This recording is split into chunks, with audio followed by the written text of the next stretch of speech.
Top quality और consistent performance के लिए सिर्फ सिल्वर पंप नाम याद रखना।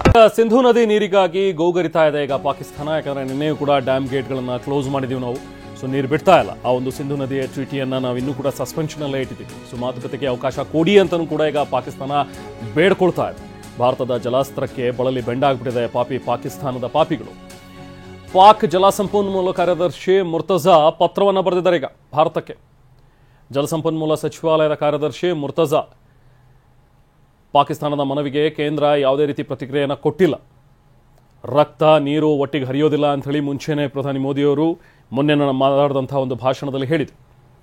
Terror and talk, terror and trade, ಜೊತೆಗೆ ವಾಟರ್ ಆ್ಯಂಡ್ ಬ್ಲಡ್, ಸೊ ಇದೆಲ್ಲವೂ ಕೂಡ ಒಟ್ಟೊಟ್ಟಿಗೆ ಇರೋದಕ್ಕೆ ಸಾಧ್ಯನೇ ಇಲ್ಲ ಅನ್ನೋ ಒಂದು ಮಾತುಗಳನ್ನು ಸ್ಪಷ್ಟ ಸಂದೇಶವನ್ನು ರವಾನೆ ಮಾಡಿದರು.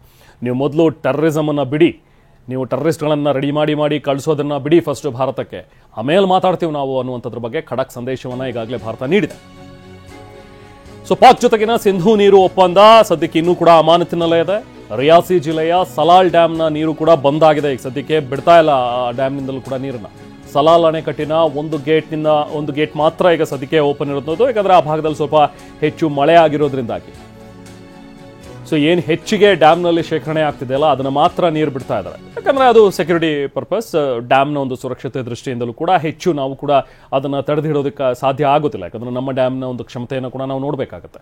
ಸೊ ಹಾಗಾಗಿನೇ ಆ ಭಾಗದಲ್ಲಿ ನೆನೆ ಮೊನ್ನೆ ಒಂದಷ್ಟು ಹೆಚ್ಚಿನ ಪ್ರಮಾಣದಲ್ಲಿ ಮಳೆ ಸುರಿದಿದ್ದರಿಂದಾಗಿ ಡ್ಯಾಮ್ಗೆ ಒಳಹರಿವು ಜಾಸ್ತಿ ಇತ್ತು. ಹಾಗಾಗಿ ಒಂದು ಗೇಟ್ ಮಾತ್ರ ಓಪನ್ ಮಾಡಿ, ನೋಡಿ ದೃಶ್ಯದಲ್ಲೂ ನಾವು ನೋಡ್ತಾ ಇದ್ದೀವಿ ಸಲಾಲ್ ಅಣೆಕಟ್ಟಿನ ಒಂದು ದೃಶ್ಯಗಳು. ಸೊ ಒಂದು ಗೇಟ್ ಮಾತ್ರ ಓಪನ್ ಮಾಡಿ ಸ್ವಲ್ಪ ನೀರನ್ನು ಬಿಡುವಂಥ ಒಂದು ಕೆಲಸಗಳಾಗ್ತಾ ಇದೆ. ಬಟ್ ನಿನ್ನೆ ಮತ್ತೆ ಅಲ್ಲಿ ಮಳೆ ನಿಂತಿದ್ರಿಂದಾಗಿ ನಿನ್ನೆ ಮತ್ತೆ ಗೇಟನ್ನು ಕ್ಲೋಸ್ ಮಾಡಿದ್ವಿ.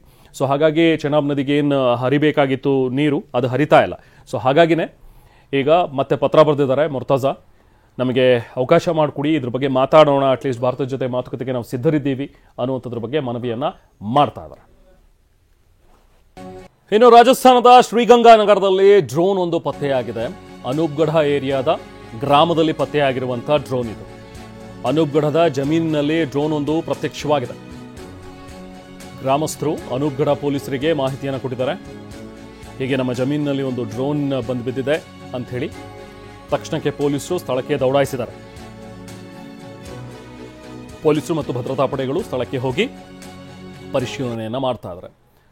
ಸೊ ನೋಡಿ, ಇದು ರಾಜಸ್ಥಾನದ ಗಡಿಯಲ್ಲಿ ಬಿದ್ದಿರುವಂತಹ ಡ್ರೋನ್ ಇದು. ಸೊ ಇದರಲ್ಲಿ ಸ್ಫೋಟಕಗಳನ್ನು ತುಂಬಿ ಕಳುಹಿಸಲಾಗಿದೆಯಾ ಅಥವಾ ಇದು ಜಸ್ಟ್ ಎಂಟಿ ಡ್ರೋನ್ ಆಗಿದೆಯಾ, ಇದು ಎಲ್ಲಿಂದ ಬಂದಿರಬಹುದು, ಇದನ್ನು ಪಾಕಿಸ್ತಾನದ ಸೇನೆ ಏನಾದರೂ ಹಾರಿಬಿಟ್ಟಿರುವಂತಹ ಒಂದು ಡ್ರೋನ್ ಇದಾಗಿದೆಯಾ, ಇದೆಲ್ಲದ್ರ ಬಗ್ಗೆ ಇನ್ನೂ ಕೂಡ ಪರಿಶೀಲನೆ ನಡೀತಾ ಇದೆ. ಸದ್ಯಕ್ಕೆ ಆ ಒಂದು ಗ್ರಾಮದಲ್ಲಿ ಇದ್ದಂತಹ ಅಲ್ಲಿ ಅಕ್ಕಪಕ್ಕ ಇದ್ದಂತಹ ಜನರನ್ನ ಸ್ವಲ್ಪ ದೂರ ಸರಿಸಿದ್ದಾರೆ. ಇದೇನು ಎತ್ತ ಅನ್ನುವಂಥದ್ದು ಇನ್ನೂ ಪರಿಶೀಲನೆ ಆಗಬೇಕು. ಯಾಕಂದರೆ ಇದು ಸ್ಫೋಟಕ ಇರುವಂಥದ್ದು, ಸ್ಫೋಟ ಆಗದೇ ಹಾಗೆ ಬಿದ್ದಿದೆಯಾ, ಅದನ್ನು ಮೊದಲು ನಿಷ್ಕ್ರಿಯಗೊಳಿಸಬೇಕಾಗುತ್ತೆ. ಆ ಥರದ್ದೇನಾದರೂ ಇದ್ದರೆ, ಅಥವಾ ಎಂಟಿ ಇದ್ದರೆ ಆ ಎಂಟಿಯಲ್ಲಿ ಏನಕ್ಕೆ ಇದನ್ನು ಕಳಿಸಿದ್ರು, ಕ್ಯಾಮ್ರಾ ಇಟ್ಟು ಕಳಿಸಿದ್ರ, ಬೇರೆ ಏನಾದರೂ ತನಿಖೆಯ ಒಂದು ದೃಷ್ಟಿಯಿಂದ ಇದನ್ನು ಕಳಿಸಲಾಗಿದೆ, ಈ ಥರದ ಒಂದಷ್ಟು ಬೇಸಿಕ್ ವಿಚಾರಣೆಗಳಿರುತ್ತೆ. ಅದನ್ನು ಮಾಡೋದಕ್ಕೆ ಈಗ ಸೇನೆ ಕೂಡ ಅಲ್ಲಿಗೆ ಹೋಗಿದೆ. ಭದ್ರತಾ ಪಡೆಯ ಅಧಿಕಾರಿಗಳು ಕೂಡ ತೆರಳಿದ್ದಾರೆ. ಇನ್ನು ಜಮ್ಮು ಕಾಶ್ಮೀರದಲ್ಲಿ ಜೀವಂತ ಶೆಲ್ಗಳು ಸಿಗ್ತಾನೇ ಇವೆ. ಇನ್ನೂ ಕೂಡ ಅವುಗಳನ್ನೆಲ್ಲವೂ ಕೂಡ ನಿಷ್ಕ್ರಿಯಗೊಳಿಸುವಂಥ ಕೆಲಸಗಳಾಗ್ತಾ ಇವೆ. ಮೊನ್ನೆಯಿಂದಲೂ ಕೂಡ ನಾವು ಗಮನಿಸ್ತಾ ಇದ್ದೀವಿ. ಯುದ್ಧ ವಿರಾಮ ಘೋಷಣೆಯಾದ ನಂತರ ದಿನದಿಂದಲೂ ಕೂಡ ಈ ಥರದ ಒಂದಷ್ಟು ಜೀವಂತ ಶೆಲ್ಗಳು ಅಲ್ಲಲ್ಲಿ ಸಿಗ್ತಾ ಇವೆ. ಅವುಗಳನ್ನು ಈಗ ಯೋಧರು, ಭದ್ರತಾ ಪಡೆಯ ಅಧಿಕಾರಿಗಳೆಲ್ಲರೂ ಕೂಡ ಅದನ್ನು ನಿಷ್ಕ್ರಿಯಗೊಳಿಸುವಂಥ ಒಂದು ಕೆಲಸ ಮಾಡ್ತಾ ಇದ್ದಾರೆ. ನೋಡಿ, ಒಂದು ದೃಶ್ಯಗಳನ್ನು ಕೂಡ ಶೇರ್ ಮಾಡ್ಕೊಂಡಿದ್ದಾರೆ. ಶೆಲ್ಲನ್ನು ನಿಷ್ಕ್ರಿಯಗೊಳಿಸ್ತಾ ಇರುವಂಥ ಸ್ಫೋಟದ ವಿಡಿಯೋ. ಸ್ವಲ್ಪ ಜನನಿಬಿಡ ಪ್ರದೇಶದಿಂದ ದೂರ ಅದನ್ನು ಭೂಮಿಯಲ್ಲಿ ಹುದುಗಿಸಿಟ್ಟು ಅದರ ಇಂಟೆನ್ಸಿಟಿಯನ್ನು ಕಮ್ಮಿ ಮಾಡುವ ಒಂದು ನಿಟ್ಟಿನಲ್ಲಿ ಒಳಗಡೆ ಅದನ್ನು ಇಟ್ಟು ಬ್ಲಾಸ್ಟ್ ಮಾಡುವಂಥ ಒಂದು ಕೆಲಸಗಳು ಆಗ್ತಾ ಇವೆ.